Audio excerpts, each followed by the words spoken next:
আজকে আমরা দশম শ্রেণীর ভৌতবিজ্ঞানের চলতড়িৎ অধ্যায়ের অন্তর্গত তড়িৎ ক্ষমতা সম্বন্ধে আলোচনা করব। এর আগে আমরা জুলের সূত্র পড়েছি, ওহমের সূত্র পড়েছি। আজকে যেটা পড়ব সেটা হচ্ছে ইলেকট্রিক্যাল পাওয়ার বা তড়িৎ ক্ষমতা। তড়িৎ ক্ষমতা বলতে সময়ের সাপেক্ষে কোনো তড়িৎ যন্ত্রের কাজ করার বা তড়িৎ শক্তি ব্যয় করার হারকে তড়িৎ ক্ষমতা বলে। তো এই তড়িৎ ক্ষমতা, ধরো একটা পরিবাহীর ভেতর দিয়ে আই কারেন্ট বা কিউ আধান যাচ্ছে টি সময়, তার রোধ হচ্ছে আর এই প্রান্তের বিভব হচ্ছে ভি এ, এই প্রান্তের বিভব হচ্ছে ভিবি। তাহলে এই তড়িৎ আধানটা কতটা কার্য করছে না, W is equal to Q into দুই প্রান্তের বিভব প্রভেদ, অর্থাৎ Q into VA minus VB. VA minus ভিবিকে যদি আমরা ভি বলি, তাহলে আমরা তড়িৎ কার্য হচ্ছে, দেখো দাঁড়ালো কিউ ইন্টু ভি। তাহলে আবার কিউ ইজ ইকুয়াল টু তড়িৎ আধান ইজ ইকুয়াল টু জানি আই গুণিতক টি।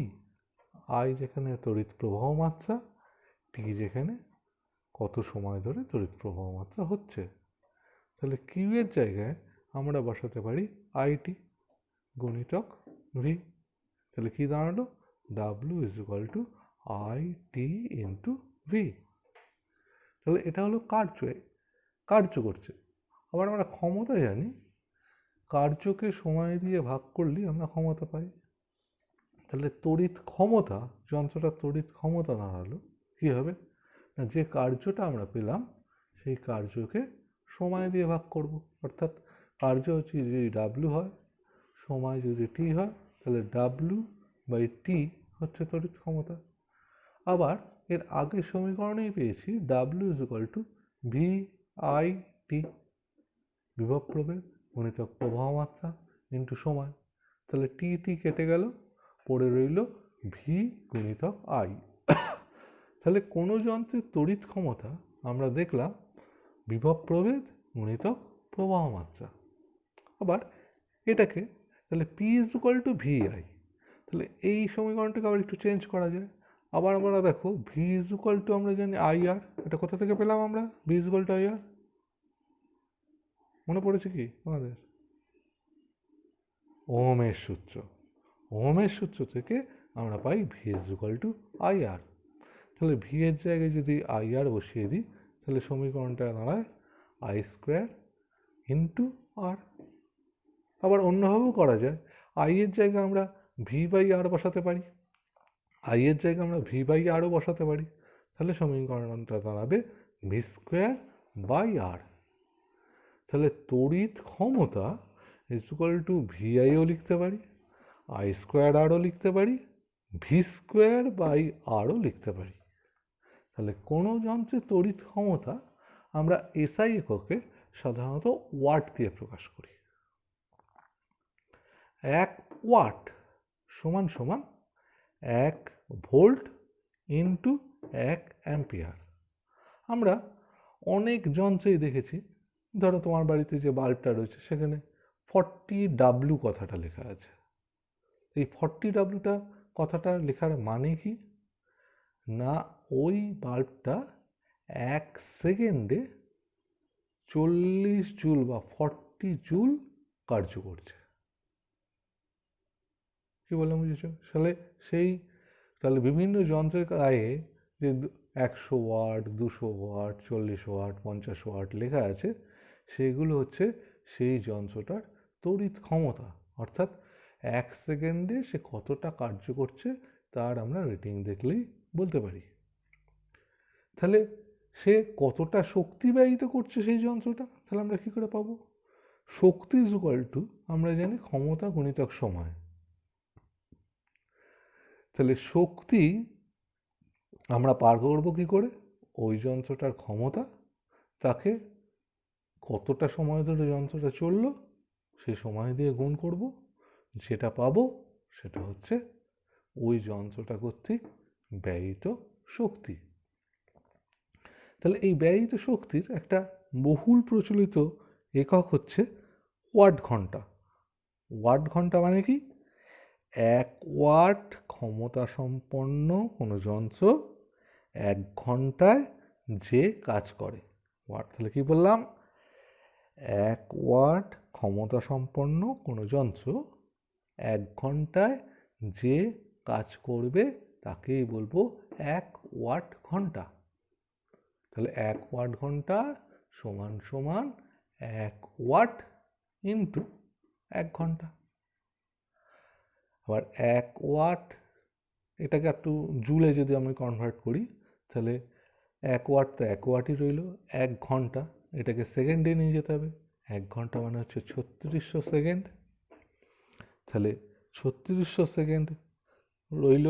তাহলে এটাকে করলে দাঁড়াবে 3600 গুণিতক 1, তার মানে 3600 পড়ে রইল ওয়াট আর সেকেন্ড। তাহলে 3600 watt into second. Watt into সেকেন্ডকে আমরা বলতে পারি জুল, কারণ ওয়াট মানে হচ্ছে জুল বাই সেকেন্ড। তাহলে সেকেন্ড সেকেন্ড কেটে গেল, তাহলে জুল পড়ে রইল। তাহলে 1 ওয়াট ঘন্টা হচ্ছে 3600 জুল। এটা একটা একটু ছোট একক। আরও একটা বড় একক আছে, সেটা হচ্ছে কিলোওয়াট ঘন্টা বা বিওটি। তার জন্য আমাকে একটু বোর্ডটা ঘোরাতে হবে। দেখো,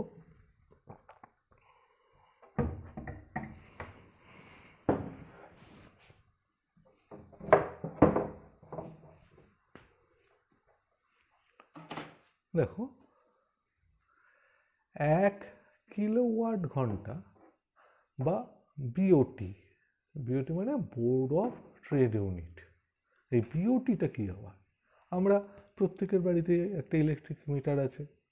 মাসের শেষে কত ইউনিট বা কত একক বিদ্যুৎ খরচ হলো সেই মিটারটা হিসেব রাখে। সেই অনুযায়ী আমাদের বিদ্যুৎ কোম্পানি আমাদের কাছ থেকে টাকা নেয়। তাহলে ওই যে কত ইউনিট উঠলো সেটা হচ্ছে, এটাই হচ্ছে বিওটি বা কিলোওয়াট ঘন্টা। তার মানে 6 বিওটি ধরো কোনো জায়গায় বা 6 ইউনিট বিদ্যুৎ উঠলো, তার মানে 6 কিলোওয়াট ঘন্টা। তাহলে এই বিওটিকে আমরা কিভাবে প্রকাশ করতে পারি? দেখো, জুলে। তাহলে 1 বিওটি সমান সমান 1 কিলোওয়াট আওয়ার।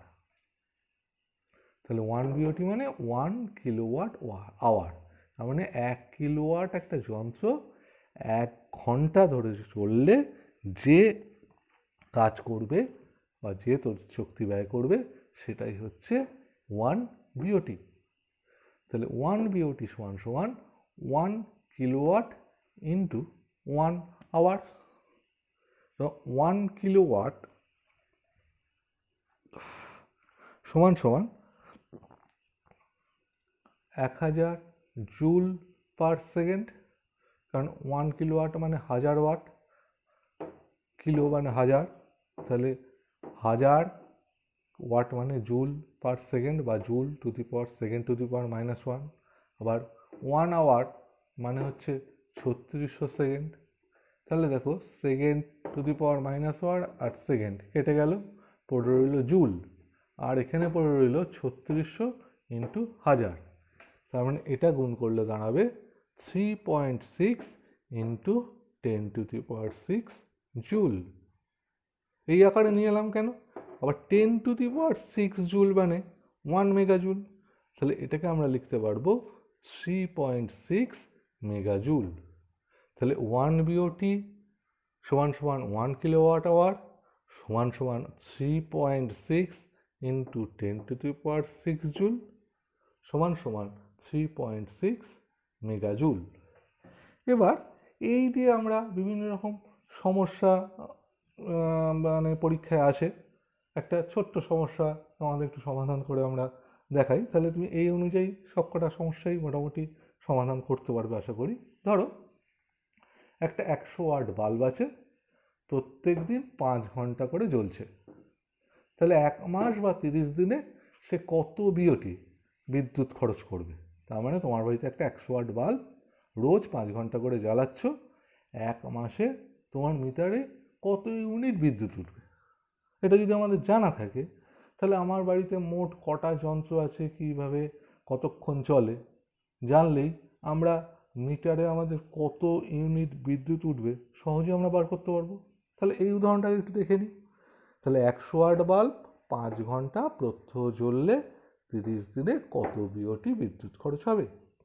কী করে অঙ্কটা করব, কত ইউনিট বিদ্যুৎ বেরোবে? প্রথমে বাল্বের যে রেটিংটা অর্থাৎ 100 ওয়াট, সেই ওয়াটেজটা কেন বসালাম 100। কতক্ষণ ধরে চলছে? 5 ঘন্টা ইন্টু 5। কদিন জ্বলছে? 30 দিন। করলাম, করে তাকে আমরা 1000 দিয়ে ভাগ করলে যে সংখ্যাটা বেরোবে সেটাই হচ্ছে অত বিওটি। তাহলে কী করতে হবে? বাল্বে যত ওয়াটেজ সেটাকে লিখতে হবে, বাল্ব বা যে যন্ত্রটা তুমি ব্যবহার করছো সেই ওয়াটেজটা লিখতে হবে, কতক্ষণ ধরে চলছে সেটা লিখতে হবে, কদিন, প্রত্যেক দিন 5 ঘন্টা মানে কদিন, 30 দিন বা 1 মাস, তাহলে সেই দিন সংখ্যাটাকে লিখতে হবে। তাকে এবার 1000 দিয়ে ভাগ করলে তো আমি পেয়ে যাব ওই যন্ত্রটা কত বিওটি খরচ করছে। যদি এখানে দুটো বাল্ব থাকতো তাহলে আমি এখানে কী করতাম, এখানে just 2 into 100 into 5 into 30 by 1000 করতাম। যটা বাল্ব দেবে, যত ঘন্টা জ্বলবে, সেই অনুযায়ী এইভাবে অঙ্কটা সমাধান করতে হবে। তাহলে এটা করলে দাঁড়ায়, দেখো 100 ইন্টু 5 ইন্টু 30 বাই 1000 করলে দাঁড়ায় 15। সেই 15 মানে 15 বিওটি। অর্থাৎ এই বাল্বটা যদি 5 ঘন্টা করে চলে তাহলে মিটারে 15 ইউনিট বিদ্যুৎ খরচ হবে। এবার একটা ইউনিটের দাম যদি 6 টাকা হয় তাহলে ওই বাল্বটার জন্য তোমার মাসের শেষে বা 30 দিনের শেষে 15 গুণিতক 6 90 টাকা বিল আসবে। তাহলে এইভাবে তোমাদের বাড়ি যতগুলো তড়িৎ যন্ত্র আছে তার ওয়াটেজ যদি তুমি জানো এবং সেটা কতক্ষণ ধরে চলে প্রত্যেকটা ধরে হিসেব করলে তোমার বাড়ির মিটারে মাসের শেষে কত বিদ্যুৎ খরচ হতে পারে বা কত ইউনিট বিদ্যুৎ খরচ হবে সেটা তুমি কিন্তু একটা সহজে হিসাব করে বার করতে পারো। এবং এই হিসাবটা করে বার করলে তুমি সহজেই বুঝতে পারবে যে তোমার বাড়িতে যতটা বিদ্যুৎ উঠছে সেই বিদ্যুৎটা বেশি উঠছে না কম উঠছে। তাহলে সেই করলে আমরা সহজেই এই ধরনের সমস্যার সমাধানগুলো করতে পারবো।